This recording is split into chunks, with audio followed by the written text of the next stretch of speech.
What is the sense that you get? How should investors approach with this sort of news flow coming in? In most cases, investors don't have a choice, in terms of the kind of investment they're exposed to. Because investors don't have direct exposure to these two companies. They have investments through, they have invested in mutual fund, and mutual funds have that exposure. In case of FMPs and others, investors don't have a choice. They have to take the hit as and when it comes. And even though it looks inevitable, not much can be done about it. And it is not coming to today. It is coming as and when it falls due, because that is the technicality of it. Even though you're aware that it's something which has not worked out, or it has something which has failed, only on the due maturity, going by the valuation norms, it actually gets reflected. So you know that there is a dead component in the fund, but it is still not visibly so. That part, I think, this is in some cases, investors have to take it to the chin in terms of, and they have to look at it in open-end funds. They can definitely, look at these exposures, work out. And most investors have done so. And fund companies have also, marked it down. So the hit has already been there. Now we have to see that, what else could be there.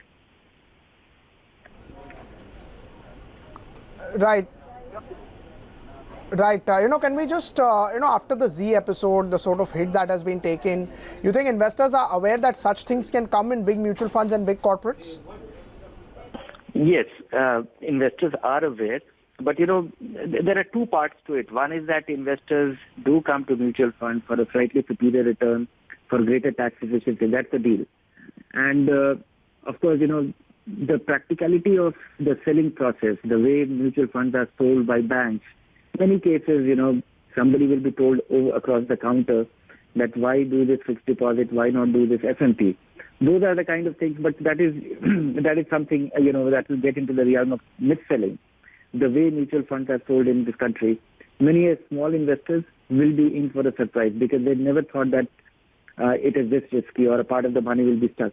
But, also looking at the scale of the problem and the way it is hitting mutual funds, it is not that the whole money has vaporized. Somebody has lost the return, or somebody has not realized all the return that was potentially possible. So it is not that, the benefit of mutual fund is still very visible in terms that it is a diversified vehicle. Some fund have 1% exposure, 2% exposure. Depending on the scale, 1%, 2% might not translate into a massive blow to investors. So, yes, investors are disappointed. Investors have got something, which they were not used to. Some cases, it looks like really nasty. The ILFS thing, ILFS situation context is something where it looks like, everybody was caught on the wrong foot, or most players were caught on the wrong foot without much of a context, and it was rated AAA. In other cases, I think, it is the fund managers who have made that, measured choice, measured bet. And I would attribute only some fund managers who have been little out of whack with, not been very prudent in their approach to investing in such a security. Otherwise, I think, it's a very insignificant thing in the overall scheme of things. You were going to earn 7%, you will not earn 7%, you get 2%, or your returns will be stuck for a while, maybe a part of it you will get it, you got your principal back, those kind of situations.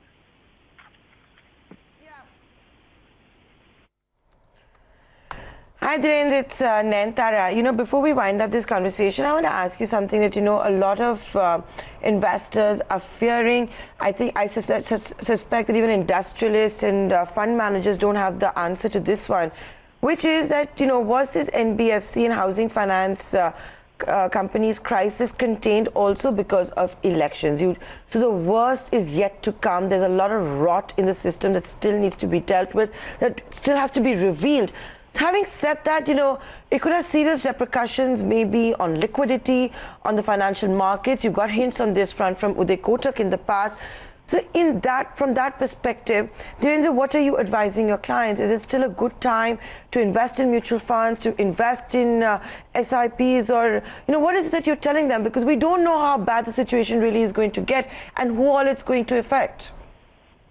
No, equity fund investors don't have to worry. Anybody who is on with his SIP what happened day before, one should really take it to their heart that, don't try to time it. Big moves happen when you least expect it, and that is what happened. And we can keep getting nasty surprises and pleasant surprises there. But on the fixed income front, I think mutual funds are inevitable. My sense is that the NBFC problem will be resolved much faster, and it is understood to be ensuring liquidity, because last 5 years of the previous government, of the current government, which is very likely to going by the indications, it's likely to come in power. I think last 5 years have been trying to fix the problem, trying to fix the system with lot of framework. If you look at the resolution code and everything else, that is the way it has fallen in place, and it is still facing the teething issues. So from that point of view, I think the government understands that last 5 years they could not do much about the interest rates, the inflation. The inflation targeting was on. So I think a new government can actually accelerate fixing of NBFC, and NBFC is understood to be critical to catalyzing the whole liquidity flow. They can assume risk which others can't. So I see a faster resolution.